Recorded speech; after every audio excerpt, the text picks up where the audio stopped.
In the heart of Ibadan, where the chatter of markets fills the air and motorbikes zip through narrow streets, Ade sat on a wooden bench in front of his barbing shop. He looked at the clock on his phone, nervously tapping his foot. His apprentice, Kola, came out with a broom, sweeping absent-mindedly. "Kola," Ade said, eyes still fixed on the street. "Have you seen Tunde today?" "No, brother Ade, I haven't," Kola replied, more curious now. "Why?" "He borrowed my wallet last night when we went out. Said he needed it for something important," Ade explained, his lips tight with worry. "There was 10,000 naira in it." Kola stopped sweeping, eyes wide. 10,000? Ah, brother Ade, that's a lot. "And I know," Ade said, standing up. "He said he would return it this morning, but I've been waiting here since 7. Kola sighed, shaking his head. "Some people, you can't trust them with money, brother Ade. But Tunde is your friend. He can't be like that." Ade nodded, trying to convince himself more than Kola. "Yes, Tunde is my friend. He won't cheat me." Yet, something felt wrong, a deep gut feeling that twisted tighter by the minute. By noon, Ade could no longer sit still. The sun blazed fiercely above, making the small shop hot and unbearable. Ade paced outside, asking every familiar face if they had seen Tunde. Just then, a shadow fell across the shop entrance. It was Tunde, looking unusually nervous. "Ah, Ade," Tunde called, forcing a smile. "Sorry, I had to rush to the other side of town." Ade crossed his arms, his face unreadable. "Tunde, where is my wallet?" Tunde shifted, eyes dodging Ode's. "You see, something happened last night," he started hesitatingly. "What happened?" Ade's voice was harsh, demanding an explanation. "My mother's brother fell ill suddenly," Tunde mumbled. "I had to give him the money for medicine." Ade's heart sank. "You spent my money, Tunde? Without asking?" "I thought you'd understand," Tunde pleaded, reaching for Ade's shoulder. "You know how these things are." Ade stepped back, his face unreadable. "Ah, Tunde, it's not about understanding. It was my money for my sister's school fees. You should have come to me."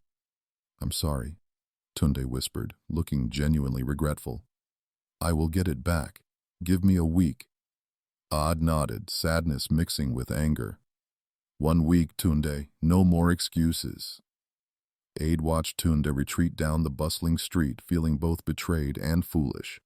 He had known Tunde since they were boys, chasing dreams through their neighborhood.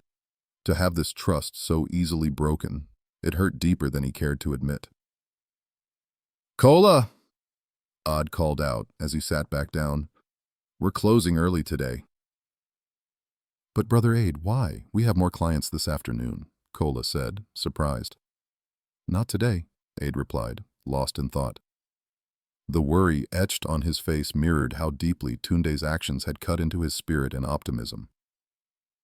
For the next few days, Ade wrestled with a storm of emotions. Every call he made to Tunde went unanswered. Every promise echoed back with silence. Then he heard rumors swirling through the community, whispers that Tunde had used the money for something other than helping his uncle. Ade stood outside his shop, speaking with Kemi, a neighbor who had just returned from her travels. "Ade, I heard Tunde was at the club last weekend, spraying money like rain," Kemi said, watching Ade's face harden. "He wouldn't do that," Ade replied, but his voice wavered. Kemi placed a gentle hand on his arm. "Ade, be careful. Not everyone who smiles is a friend."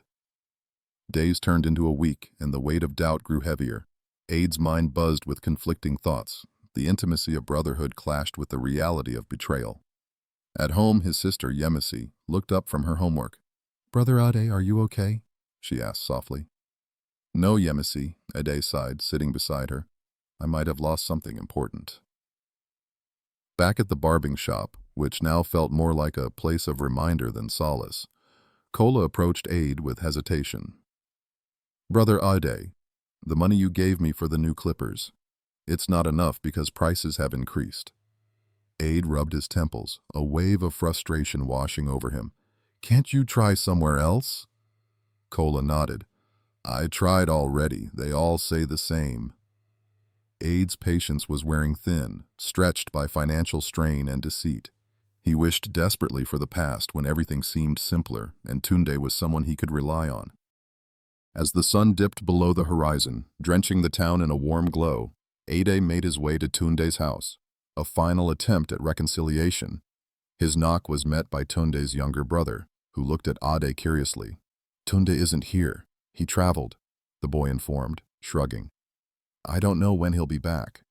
Ade clenched his fists, feeling a storm brewing within him. Betrayal now met with reality. Tunde had truly deserted him. Returning home with heavy steps, Ade found his parents in the small living room, their voices low and concerned. "Ade, have you talked to Tunde yet?" his father asked. "He's gone, Baba. He ran away." Ade sat heavily, the exhaustion of the past weeks visible in his eyes. His mother placed a calming hand on his shoulder. "My son, we should never have put all our trust in him," she said softly. Ade nodded, his resolve hardening. If Tunde could betray him so easily, what else was he capable of? Driven by anger and a need for justice, Ade began asking questions around town. He learned about Tunde's lavish lifestyle funded by borrowed money from others too. Everywhere Ade went, echoed stories of similar betrayals, of friendships turned sour over greed. Every tale deepened his sense of loss. Every revelation fueled a simmering fury inside him. But revenge was not just about getting back at Tunde. It was about healing a community fractured by deceit. With newfound determination, Ade spoke to elders in the community, sharing his story and gaining their support. They agreed to meet next week to discuss how to address Tunde's betrayals publicly and restore everyone's trust. "We cannot allow this behavior to go unchecked," the head of the community said, patting Ade's back. "Together, we will bring justice." Ade nodded, feeling a spark of hope. This wasn't just his battle anymore, it was everyone's. The night before the meeting, Ade lay awake, eyes fixed on the ceiling. He thought about Tunde, his misplaced trust, and the decision to seek justice rather than vengeance. Yet, beneath the resolve, a question lingered. What if Tunde showed up tomorrow? Morning arrived with a chill in the air. Ade stood at the center of the gathering, surrounded by familiar faces, all looking to him for leadership in this fight for justice. Suddenly, there was commotion at the back of the crowd. Tunde, looking disheveled and ashamed, pushed his way forward. Murmurs swept through the people. A tense silence fell as Tunde stepped into the circle. "Ade, I'm sorry," he said, eyes earnest, yet haunted by past deeds. "I want to make things right." Ade's heart thundered with conflicting emotions, relief, anger, suspicion. The spotlight was now on him. What would he choose? The crowd held its breath, waiting for the answer. The circle of onlookers gathered tightly around Ade and Tunde, their faces taut with anticipation of what would unfold next. Ade felt the weight of the community on his shoulders, a swirling pool of eyes expectantly waiting for his response. Tunde's apology hung in the air, trembling with vulnerability. "Ade, please, I know I have wronged you and everyone here," Tunde began, his voice cracking. "I don't deserve your forgiveness, but I want to make things right." "How do you propose to do that?" Ade asked, his voice controlled but simmering. "You've broken trust, Tunde, and trust is not easily restored." The murmurs of the crowd rose as Tunde looked down, a slight tremor in his hands. "I'll work for it," he said finally. "I'll pay back every naira I owe. I've started a job in the next town, whatever it takes." Kemi, standing beside Ade, stepped forward, her voice carrying authority. "Promises are good, Tunde, but actions speak louder. You've caused so much harm." Tunde nodded, tears in his eyes. "I know. I'm deeply sorry," he repeated, glancing at Ade, searching for a glimmer of past camaraderie. Ade's heart was a battlefield of emotions, anger, empathy, and a faint memory of friendship. "You'll have to prove it, Tunde. Words aren't enough," Ade said, each word weighted and deliberate. "I know, Ade. I know," Tunde replied, stepping back into the circle's edge, aware that his past choices had put him there. A voice from the back cut the tension, belonging to an elder, Baba Leke. "Actions require patience, but forgiveness needs even more. What does it profit any of us to remain enemies when God commands us to love?" The elder's words echoed deeply within Ade, stirring memories of church sermons about grace and forgiveness. "All of us make mistakes and God never turns his back on us, Babaliki continued, his eyes soft yet piercing. Aid, this is your chance to be led by example. Aid's resolution wavered, his hands unclenching. The community's opinion was a cascade around him, a blend of agreement and skepticism, but Babaliki's voice moved like a compass searching for true north. Days passed since Tunde's pledge, each filled with talk about the confrontation and the elders' council. The mist of doubt still lingered, but tensions slowly softened. Sitting with his sister Yemisi one evening, Ade confessed, "I don't know why it feels so hard, Yemisi. I want justice more than anything, but Babalik's words won't leave my mind." Yemisi paused and looked at him thoughtfully. "Maybe it's God speaking to you through Baba. Maybe you're meant to rise above Tunde's actions." Ade replayed the meeting in his head, mulling over Yemisi's observation and the weight of Babaliki's statement. He found himself by the dusty church path that evening, watching as people filed in for evening prayers. There was comfort in the familiar cadence of scripture. Slowly, he joined the line moving into the building, an unspoken prayer for direction echoing within him. Inside, the pastor, a kind voice in the pulpit, anointed passages highlighted in golden light. Amid prayer, Ade remembered the story of the prodigal son, a tale he had heard his whole life, but which now resonated differently, as though God was translating each word directly into his heart. You are more than your past, just as he was. Repentance leads to grace, the pastor concluded softly. Ade felt a pulling, not external but deep and persistent, a call to lay aside his vengeance for a truth he hadn't fully embraced.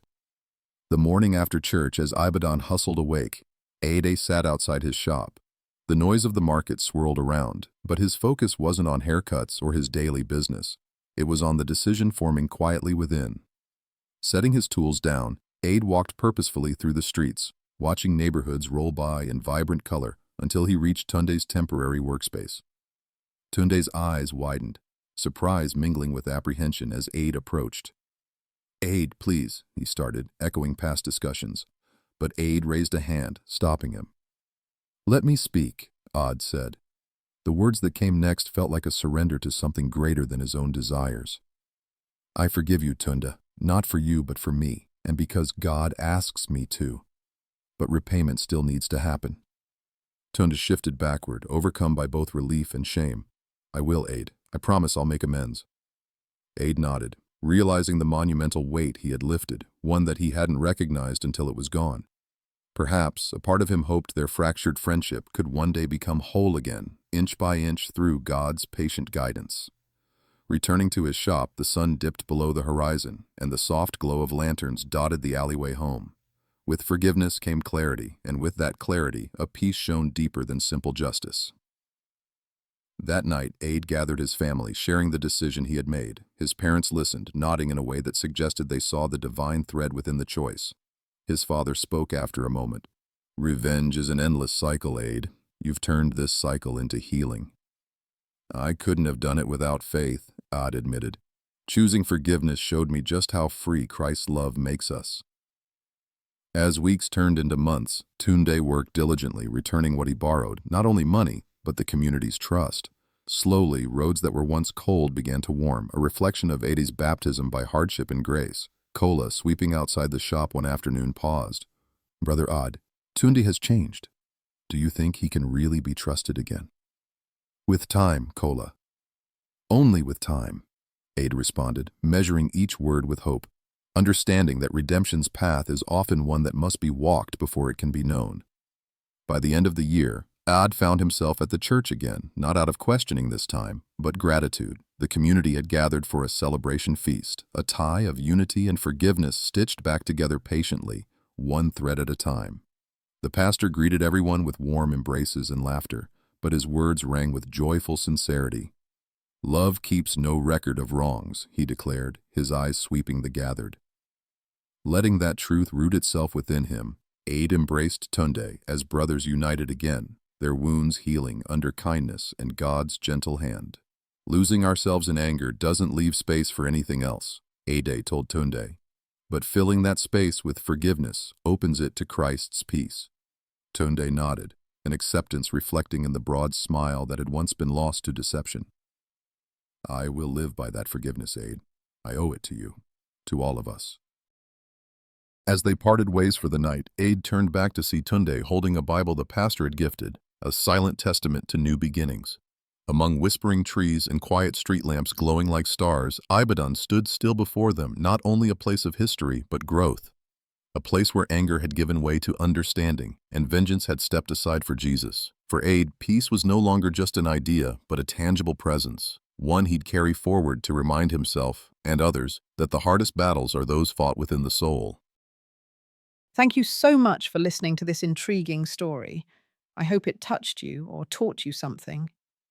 For more stories like this, don't forget to like, share, and subscribe to the page. And guys, if you'd like to see a part 2, or you have thoughts on what happened, let me know in the comments below. I'd love to hear from you. See you in the next story.